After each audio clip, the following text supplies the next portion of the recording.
Okay, hello sa'yo, Virgo. So, let's see ang update sa iyong love life, no? So, titignan natin kung anong energy mo sa kanya, anong energy niya sa'yo, no? At titignan natin kung sino nga itong persons na to na nag-iisip din sa'yo, no? So, tignan natin ang kanyang energy. At maganda rin po kayo mamaya ng yes or no questions, no? Gagamit tayo ng pendulum. Guide, what we have para kay Virgo, pa-support naman po ang Happy Aging by liking po and hyping po. Malaking tulong yan sa atin. At subscribe na rin po kayo.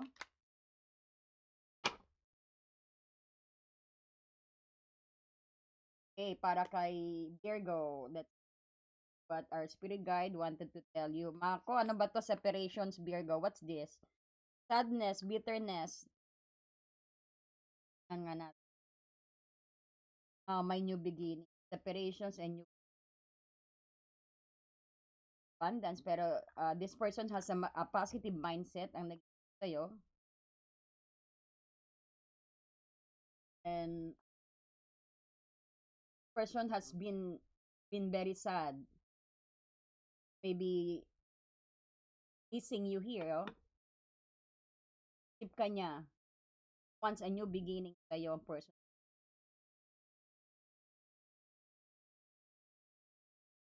May new cycle kayo, it's either na may new beginning ka, Virgo.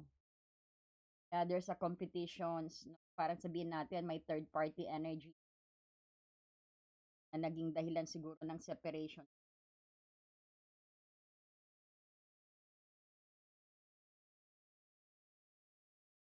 I can feel dito, no?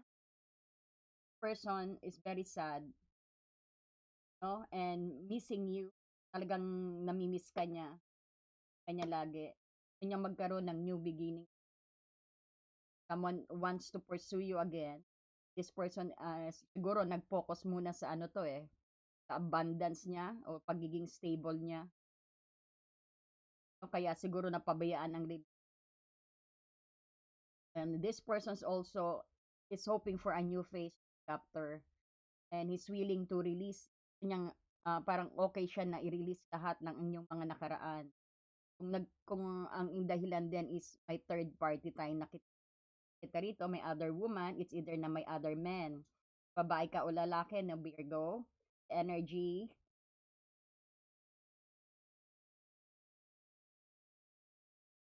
Babae ka man o lalaki, no, Virgo, may other men at may other woman tayong nakikita. May kakumpetensya, parang siguro na nararamdaman din ng persons na to is may kakompetisyon. No? Oh, this is soulmate connections. Ayan. Connections mo siya, no? Tell us more spirit guide about kay Virgo. Then,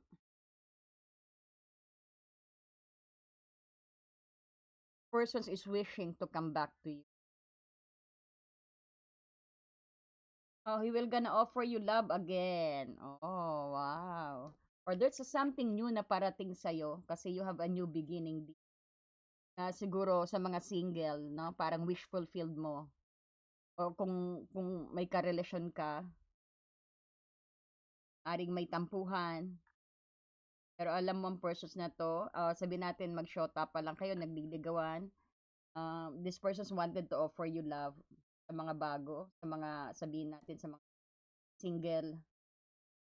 Meron kayong pag ito na yata yung ready nyo na may darating na soul connections nyo na talagang ite-treasure ka na ikaw yung parang wish fulfilled din niya o offeran ka ng love, no? Sa mga single, ayan, paparating na, ano, dyan na si Venus, no? Somebody will offer you love. A very compassionate, very nurturing energy. Na ready mag-commit.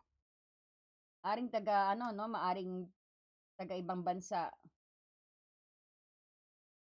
Talagang may separations tayo, dalawa na namimiss ka, nag-separate kayo at namimiss ka again. Dalawa na lumabas na sa okay? So, di na magkasya. The bottom of the deck, expect some communication sa kanya. Oh yeah, I think na LDR din to, Virgo. Expect some message sa kanya. Message of love na siguro operang ka ng love dito. Especially sa mga single, may mag-offer ng love sa inyo, no?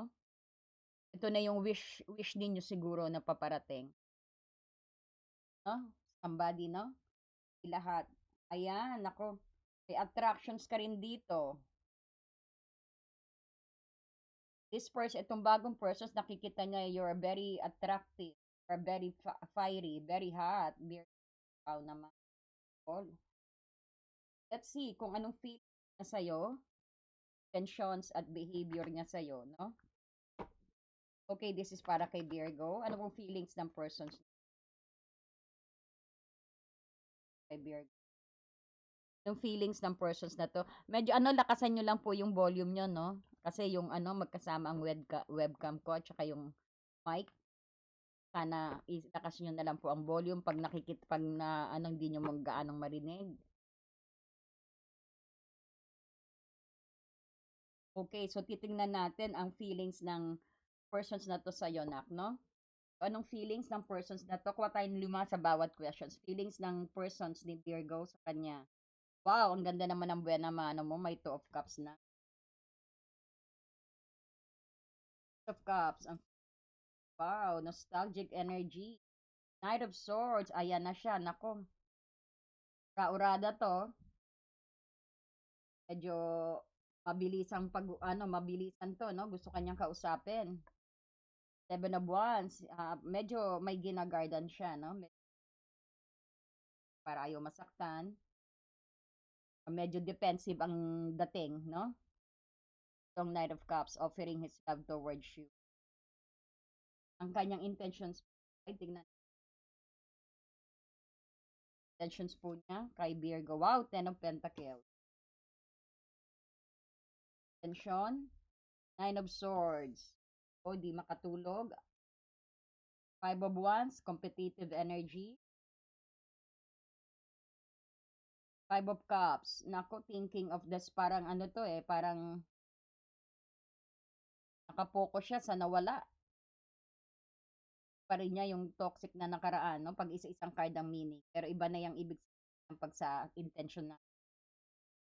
10 of Swords, isang cycle ang nag-close. Talaga something have need para na nag-end generation. Something made with pang relate. Na naman natin ang behavior. Sa mamaya paliwanag natin lahat yan. Lalagay po, no? Of Swords, 3 of Wands, ang behavior na ipapakita niya sa'yo. Knight of Swords, medyo cold ang dating. 4 of Pentacles, medyo may pagka madamot sa pag-ibig, o sabihin natin, mami, explain ko. Kasi ang 4 of Pentacles po, ito po yung, nakita mo, sabihin natin, ikaw tong coin na to, keep you nearby sa kanyang heart. No? Hindi parang ayaw kanyang pakawalan. No? Yan. So, tingnan natin ang Ace of Wands, new actions, spark, na nakikita. So, kung ang feelings niya sa'yo dito, kita-kita yung Virgo ang connection of 2 of Cups. Cups. Ang could feel dito, Virgo. Ang persons mo base sa mga barahang lumabas din. Medyo roller coaster energy niya yon. Halong-halong nostalgic kasi sa Cups dito. So, ang 2 of Cups naman, this is a soulmate connect. Ang ganda ng panimula dito dahil 2 of Cups. No? So, ang ibig sabihin, malakas ang chemistry nyo at may mutual respect kayo sa isa't isa. Sa madaling salita, pet ka rin niya, gusto ka rin niya. No? Parang feeling niya may soul connection kayo, may deeper connections. no? Dahil may Six of Cup dito, ito rin yung reconciliation, no? Ito rin yung malalim na pinagsamahan ninyo. Kaya naman yung grabe ang nostalgia niya sa'yo. Baka lagi niyang inaalala rin yung mga simula ninyong dalawa, yung mga shinare ninyong dalawa sa isa't isa. No? Baka lagi din niyang naaalala yung sabihin natin yung mga simpleng moments na nagpapasaya sa kanya, no? Para sa kanya, ikaw ang safe place niya at pakiramdam niya na matagal na kayong magkakilala rito o soulmate vibe din, no? So, andito ang Knight of Swords. So, ang Knight of Swords dito, ito at Seven of Wands. Ito yung internal struggle eh. Ito yung internal struggle na nakikita ko. So, ito yung pagpasok ng mga gulo, medyo magulo. Because ang Knight of Swords dito, ito yung nagpapakita na parang gusto niyang dumiretso, no? O gusto niyang dumiretso sa'yo. Ayan kita. Gusto niyang mag-effort at makipag-usap ng mabilisan. Pero ang Seven of Wands dito, ito yung nagsasabing defensive. No? Medyo defensive siya. No? Bakit? Kasi maraming natatakot siya. Marami siyang kinakatakutan. It's either na sabihin natin na baka ma-reject mo o kaya naman may pinoprotektahan siyang pride. Gusto niyang lumaban dito. Pero parang tingin niya,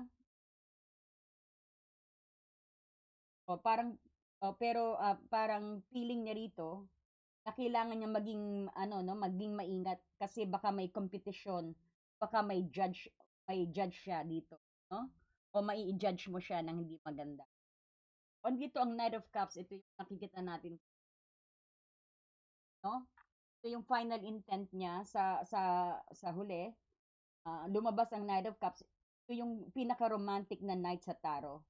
Ibig sabihin, kahit mabilis itong Knight of Swords na niya magbadali, no? Pero ang Knight of Cups naman, ito yung sabihin nating romantic ang dating or approach na parating sa itong pagiging defensive ng Seven of Wands. Ito yung tunay niyang intentions na mag-offer ng pag-ibig. So medyo nahihirapan siya paano niya. So pinoprotektahan niya. Medyo siguro kasi nga fear of rejection tong pagiging defensive niya. Pero ang talagang intent niya is to offer his love sa'yo. Ayan. Ang feelings niya is you are, kumbaga, gusto niyang i-offer sa'yo na para sa'yo lang itong cup ng bowl na to. Itong cup na to, ng cup ng puso niya, ng pagmamahal niya. Ito ang pinoprotektahan niya, no? Nag-iingat siya na para hindi matapon, no? Sabihin natin, para hindi rin siya magkamali. So, gusto niyang mag-express ng ano sa'yo, feelings at dahil nga sa susunod na level ng relasyon ninyo, medyo hot and cold lang siya. Hot and cold lang siya ngayon dahil sa takot nga na baka ma-reject. Pero ang ending, gusto niyang i-offer ang cup niya sa'yo. No? Ito, nakikita mo naman ang end. So, lovesick ang persons mo. Bottom line to, Virgo, no? Lovesick ang persons mo. At gusto kanyang i-pursue. Kailangan lang niya ng konting lakas ng loob para bitawan ang pagiging defensive. No? Kailangan niya lang bitawan yan. So, ang intention naman niya sa'yo,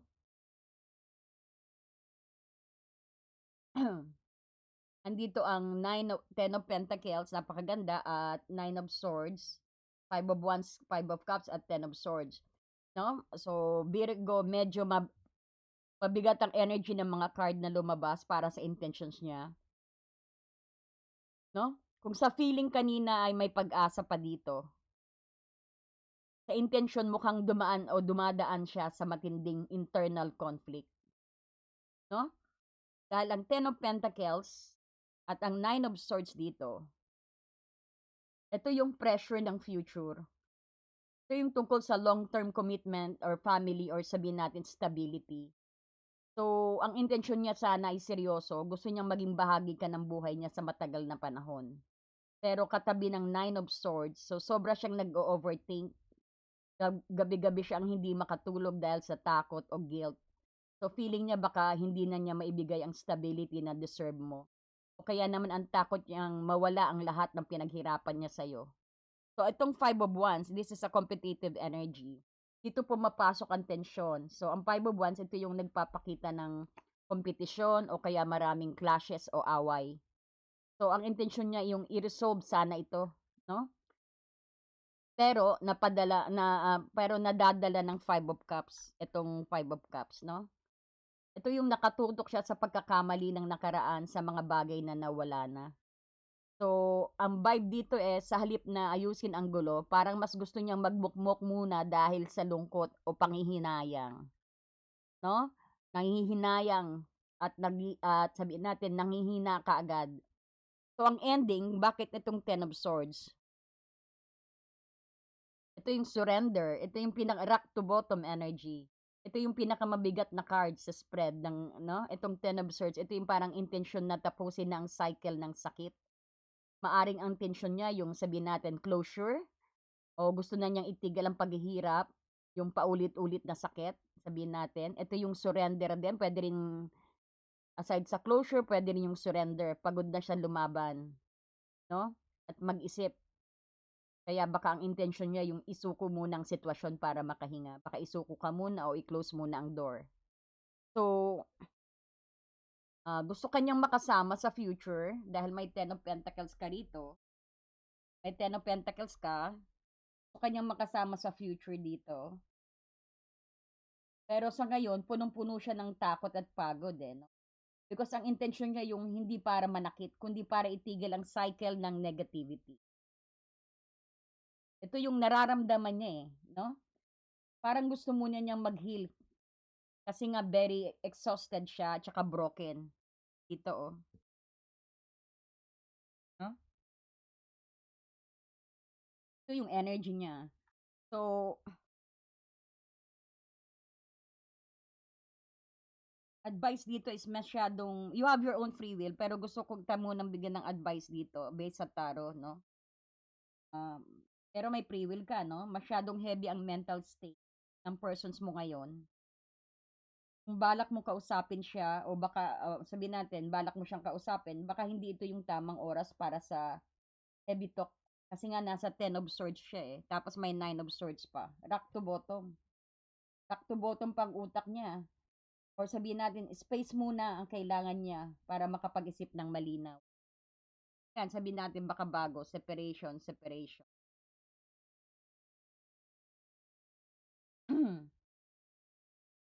So, tanungin nga kita, sa tingin mo ba may pinagdadaanan siyang problema sa labas ng relasyon niyo? Tulad ng trabaho o pamilya. Kaya siya ganito ka-stress siguro, no? So, tingnan mo rin. I'm asking you, baka may ganyan siya pinagdadaanan o may napapansin ka sa persons sasabi siya sa'yo o nakukwento. So anyway, tingnan natin ang next actions niya at saka kanyang behavior. Ang next action niya sa'yo o ang kanyang behavior para sa susunod ng hakbang ng persons mo, no? Medyo nagbabago ang ihip kasi ng hangin no? Mula sa mabigat at na intensyon kanina, ito yung magiging behavior o next actions niya. So ang Six of Swords dito, Three of Wands at ito muna ng dalawa tignan natin.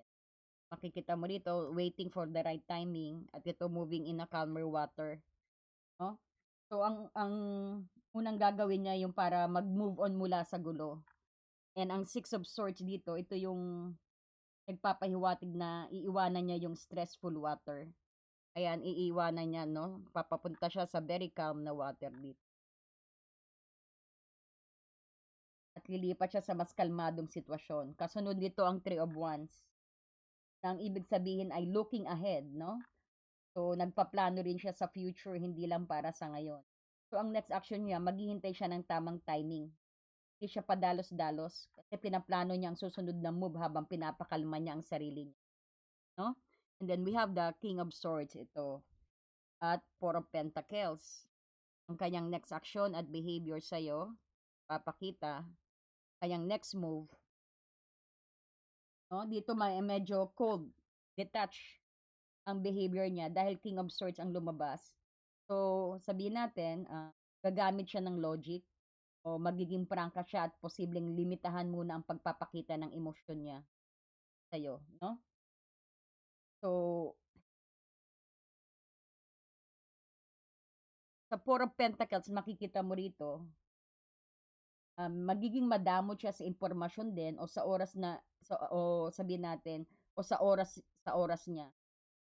Ito yung holding back ang vibe niya rito eh. Ayaw niyang maging vulnerable dito, kaya itinatago muna niya yung nararamdaman niya para protektahan ang sarili niya. No? So ito yung, pero may Ace of Wands, ito yung maganda. Ito yung new spark, no? Kahit mukhang tahimik at logical siya sa simula, magtatapos ito ng Ace of Wands. Ito yung isang biglang spark o drive na gumagawa ng bagong simula. Ito yung panibagong simula muli ng inyong communication sa isang mas positive at very passionate na paraan, no? So, ang next actions niya rito na,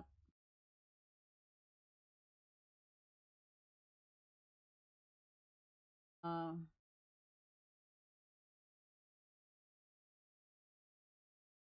parang magpapalamig muna siya, magmamasid sa malayo at magiging medyo matigas o logical ang pakikitungo niya sa'yo. Pero huwag kang mag-alala dahil may mga final action siya, dahil may Ace of Wands. Isang bagong simula o initiative na punong-puno ng energy, no? In short, dadaan muna siya sa phase na tahimik at very logical bago siya biglang susulpot para mag-initiate ng bagong usapan, no?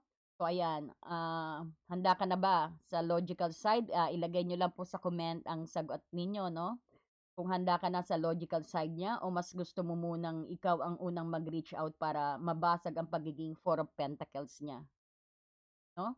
So, sa pang-advice din, base dito sa lumabas na tarot, pero you have your own free will, no?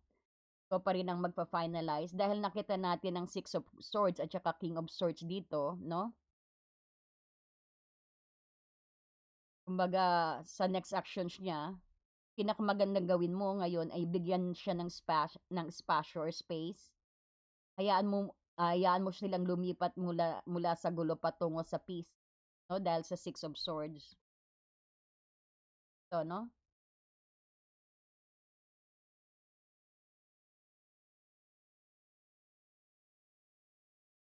Sabihin din natin, kung pipilitin mong makipag-usap ng malaliman habang nasa logical mode siya, no? O nasa logical mode pa sila, baka lalo lang silang maging Four of Pentacles, maging madamot sa kanyang emosyon, no? So, pangalawang advice, Pap, at actually pangatlong advice na 'to, no? Focus on your own stability. Virgo ka, no? Kaya natural sa'yo ang maging practical.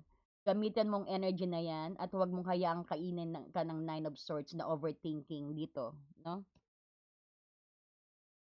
So, kung stress sila, huwag kang sumabay. Ibig sabihin, ipakita mo na stable at very kalmado ka. Kapag nakita nilang hindi ka apektado sa chaos nila, mas mapapabilis ang paglapit nila sa'yo. Dahil ikaw ang magsisilbing safe harbor nila, no? Sa pang-apat na ating ano, kasi 'di ba nagbigay po ako ng advice din dito sa ating actions, no? Kasi medyo very ano din, medyo chaotic din ang kanyang intensyon. So ito yung pang-apat na advice base sa ano nakikita ko rito. Huwag mo munang pangunahan ng sitwasyon, no? Kasi itong may ace of pinakaibig sabihin, wait ka lang. Kasi andito ang ace of wands mo. Hayaan mo ulit silang mag-initiate ng bagong energy, no? Dito ang Ace of Wands, ito yung isang impulse o hayaan mong maramdaman nila yung pangungulila rin sa'yo hanggang sa sila na mismo ang hindi makatiis na hindi ka kausapin. So, your power right now is in your silence at saka patience, no? Nasa pananahimik at pagtitiis ang iyong power ngayon. So, protect your energy rin kung mapapansin mong nagiging masyadong cold ang King of Swords dito, energy. Protect your energy, no? Wag mo itong actually dibdibin. It's not about you eh. It's about their own internal struggle. No? So panatilihin ang iyong self-worth at wag magmakaawa para sa atensyon, no? So ulitin ko, no, para ano, pero you have your own free will. Wag mo munang mangulit kasi let them process their 10 of swords moment. So stay grounded. Be the earth sign that you are, kasi earth sign ka eh, no? Be grounded. Focus on your career. At saka magantay ka sa spark. Ang bagong simula ay darating pagkatapos ng kanilang quiet phase, no? Ayan. So sana nagustuhan mo, no, ang ating reading sa iyo. So tingnan pa natin. Pag dumating ang pag ayan na nag-communicate na siya sa iyo, tingnan nga natin ang inyong universe is guiding you. So it's under, kumbaga, the universe is guiding you to the special persons. Ayan nga, may darating sa inyong persons, no, sa mga single or meron kayong bagong persons na darating. Allow everything to take its natural course. Sometimes, parang sabi rito, let go. Sometimes it's best to let go and let the universe work things out in a divine timing. Make it unfold naturally, no? Magtiwala lang and let the universe handle it. Parang ganon, no? Take time out to explore. Ayan, habang nag-aantay ka sa kanyang spark, sa kanyang gagawin, take time out to explore ang deep emotions na na-experience mo sa kanya, no? Para magkaroon ka rin ng clarity at enlightenment. Ayan, pengi naman po ng hype and like dyan, Virgo at Crosswatcher. Please support our channel, no? Marami pong salamat. I do accept private reading and pre-recorded reading po, no? So, just message me po sa Happy Angel Reading sa ating messenger sa Facebook. Thank you so much and God bless you, Virgo. Dear friend, have you ever felt so stuck, hurt, or hopeless that you knew something had to change, but you didn't know how things would work out? A time when you could have really used more insight and guidance, or at least a new way to nurture yourself and bring a little more peace into your life. We all struggle with our own issues, self-defeating patterns, and conditioning, all of which color our views of ourselves and the world, whether we're aware of it or not. Add in the chaos of modern life, and it makes sense that you might not know what to do, where to turn, holding you back. But what if you had a tool that could help you not only relieve stress and anxiety, but also help you focus on self-care and get clear on what blocks your way to living the life you truly want and deserve? In HAR, everything will be revealed to you. In HAR, you will be inspired, enlightened and empowered. Mahal kong kaibigan, naranasan mo na bang mapagod, nasaktan, o nawalan ng pag-asa na alam mong may kailangang baguhin, ngunit hindi mo alam kung paano mangyayari ang... Dear friend, have you ever felt so stuck, hurt, or hopeless that you knew something had to change, but you didn't know how things would work out? A time when you could have really used more insight and guidance, or at least a new way to nurture yourself and bring a little more peace into your life. We all struggle with our own issues, self-defeating patterns, and conditioning, all of which color our views of ourselves and the world, whether we're aware of it or not. Add in the chaos of modern life,